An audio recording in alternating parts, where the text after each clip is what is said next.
We've been discussing the priorities of conservation.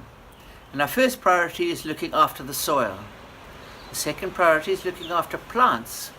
And the third, animals. Animals come last in the list, not because they're unimportant, but because they're less important than the plants and the soil. So we have to look at how we protect our primary concern, which is looking after the soil. Without soil, you get no plants. And one of the things that plants do is to protect the soil. We have seen this in looking at what we call plant pedestals, where when the raindrop falls, it hits the top of a plant and explodes. Now here we've got something very similar. This is not a plant pedestal. This is a rock pedestal or a stone pedestal. Here you can see that there is a little rock on the top of this little pedicle. Underneath you can see that there is soil.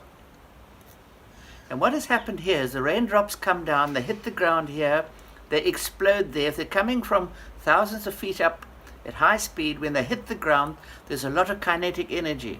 And that energy explodes onto the ground, loosens the soil, and then takes it away from wherever it's exploded from.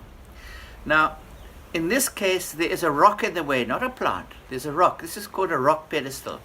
So when the raindrop comes down, hits the rock, it's hard, it explodes on top of the rock, and it doesn't do any damage to the soil underneath the rock. And here we can see a small pedicle under the rock has developed to hold that rock like a finger of soil underneath the rock.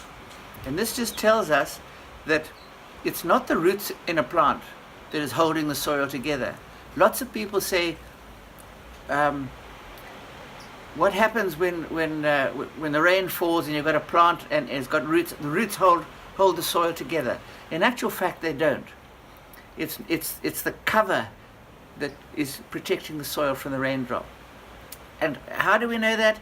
Rocks don't have roots. So if you look down here, there are no roots under the rocks, but you've still got a pedicle here, and that rock is protecting the soil directly underneath it from erosion by the rain.